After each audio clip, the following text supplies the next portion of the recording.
Regard, œil avisé, prunelles aiguisées, la midinale est aux aguets. Par Pierre Jacquemin, tous les jours, à 12h30. Bonjour Laila Chavi, Bonjour Pierre Jacquemin. merci d'avoir accepté notre invitation. Vous êtes oratrice nationale de la France Insoumise, candidate aux élections européennes de mai prochain.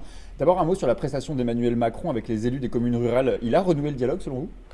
Déjà, moi, ce que je retiens, c'est que pendant 7 heures, de 15h à 22h, le président de la République a parlé et a été retransmis en direct sur toutes les chaînes d'infos. Enfin, c'est quand même hallucinant.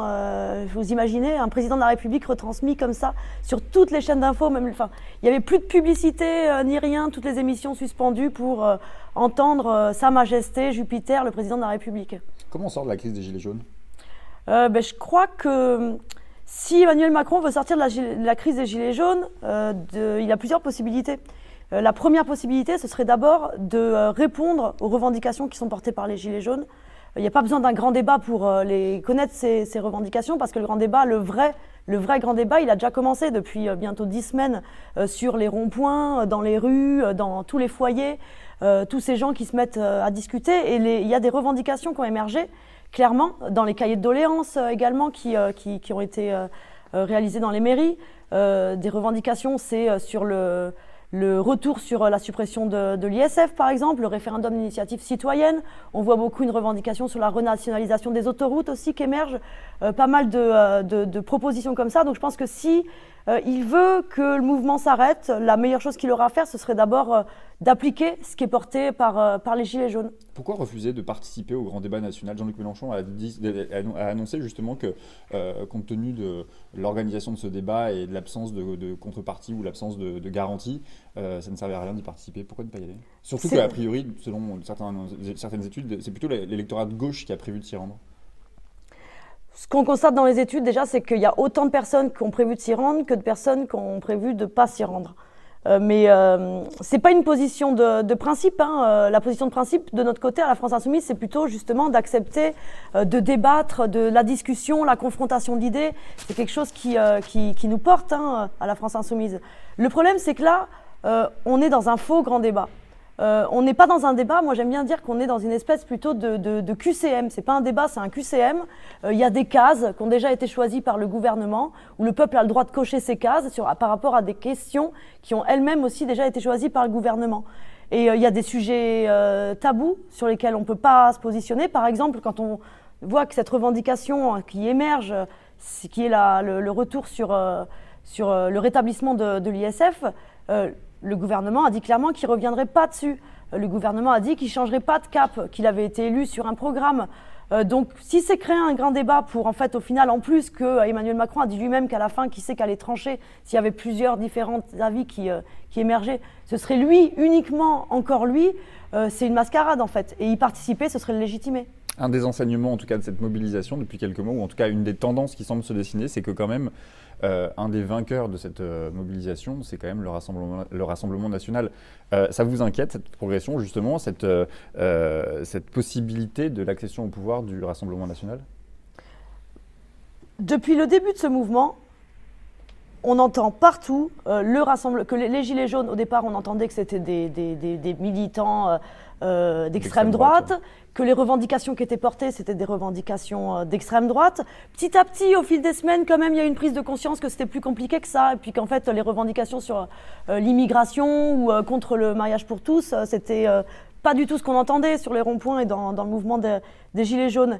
Et puis après, moi, j'ai halluciné ces derniers jours, ces dernières semaines, sur la façon dont encore on voudrait nous remettre en scène le fait qu'il n'y aurait que d'un côté Macron et de l'autre côté le Front National, le scénario du deuxième tour de la présidentielle de 2017, parce que c'est bien pratique pour le gouvernement d'avoir comme opposition l'extrême droite. Parce que quand vous avez l'extrême droite en face, comme ça, vous réfléchissez plus et ça permet au pouvoir qui n'a plus que ça, qui n'a plus d'arguments, de continuer sur sa lancée. Comment vous expliquez quand même que la France Insoumise ne tire pas davantage profit, disons-le, de cette crise sociale ?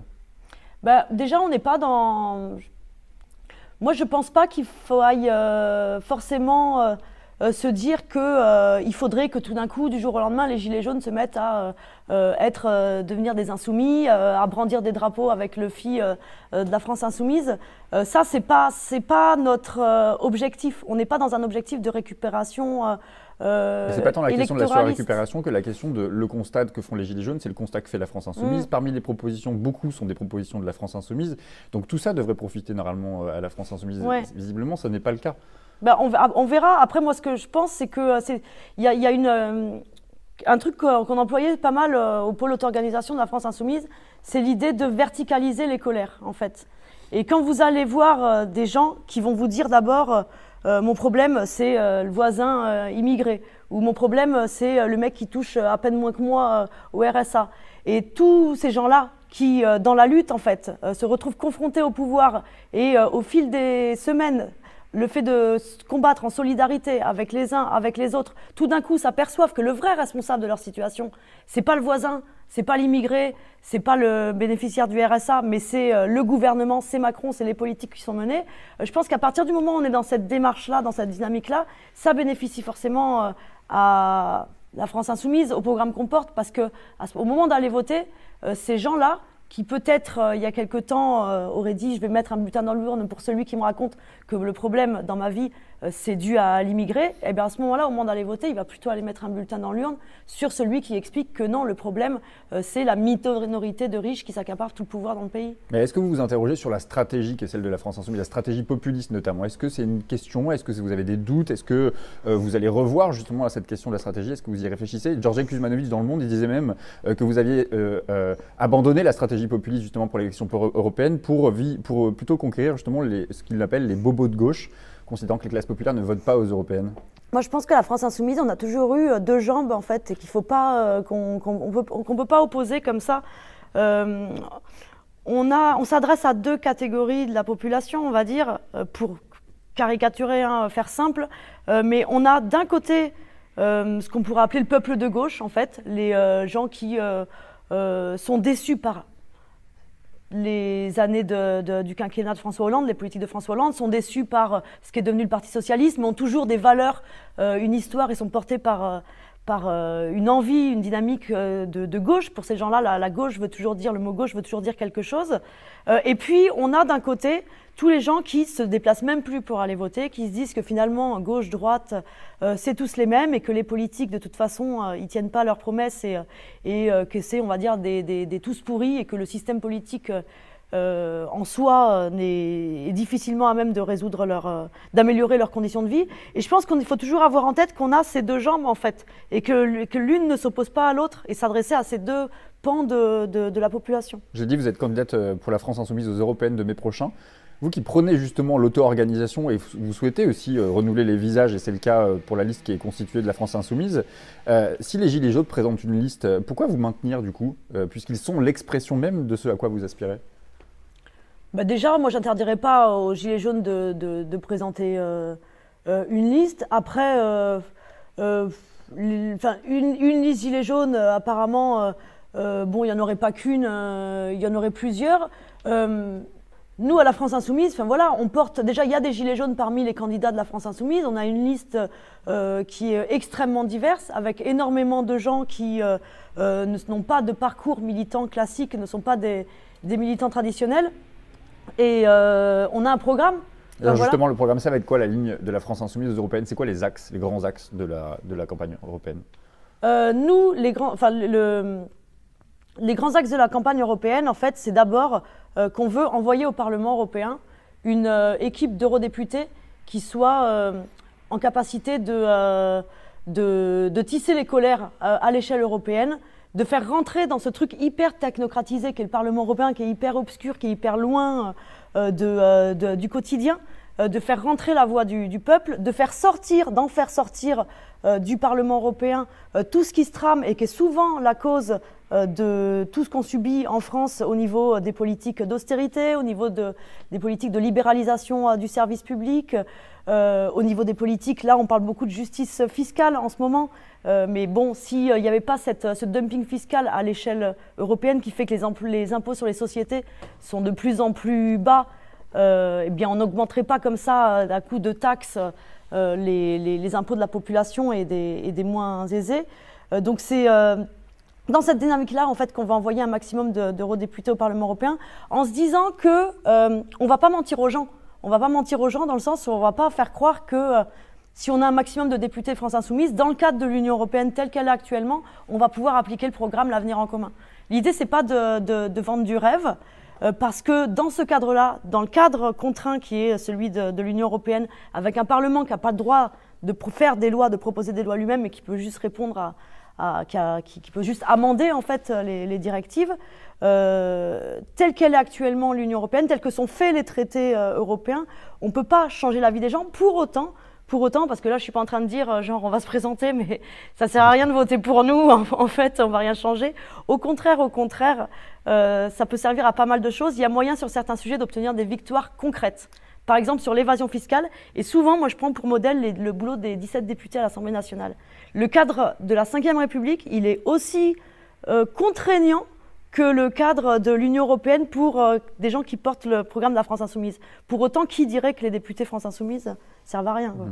Le Brexit, ça vous inquiète, ça vous séduit ? Sans aller dans des discussions techniques, en fait, juste, ce que je constate, c'est que on est encore... si on avait une Union européenne qui véritablement allait dans le sens d'une Europe sociale, humaniste, de la paix, qui privilégie plutôt l'intérêt des gens plutôt que celui des marchés, plutôt l'intérêt de la population, l'intérêt général plutôt que le business, déjà, je ne suis pas sûre que les Anglais, les Britanniques auraient voulu sortir de l'Union européenne. Après, là, la situation, elle est compliquée, hein, parce qu'encore une fois, là, dans la façon dont l'accord a été... L'accord qui a été massivement rejeté par le Parlement britannique, cet accord était encore plus contraignant. Encore une fois, on a voulu imposer au peuple britannique des choses qui n'allaient pas dans le sens de son intérêt. Situation compliquée. J'ai une dernière question, Leila Chaibi. Le Monde a fait part de critiques internes au sein de la France Insoumise visant l'organisation même de la France Insoumise. L'absence d'organisation transparente, disent certains. Plusieurs cadres de la France Insoumise dénoncent l'absence aussi de démocratie. Comment vous allez répondre à ces interrogations au sein de la France Insoumise ? Moi, je pense qu'il ne faut pas se voiler la face et qu'il y a un enjeu clair à la France Insoumise. C'est que dès le départ, l'idée, c'était de ne pas faire un parti politique. De ne pas tomber dans le parti politique. Pourquoi ? Parce qu'on constate que s'il y a un désintérêt massif de la population vis-à-vis des partis politiques et de la politique telle qu'elle se pratique aujourd'hui, c'est parce que souvent, de fait, les partis politiques intrinsèquement sont des machines où on se regarde le nombril, on passe plus de temps recroquevillé vers l'intérieur qu'à vraiment agir sur l'extérieur, sur la société. C'est pour ça qu'à la France Insoumise, on a voulu constituer quelque chose qui soit un mouvement où il n'y a pas les histoires de tendances, de textes votés, de motions et puis où finalement vous écoutez même plus que dit l'autre parce qu'à partir du moment où il appartient à telle ou telle tendance. Je sais, moi j'ai été dans des organisations politiques classiques avant d'être engagée à la France Insoumise.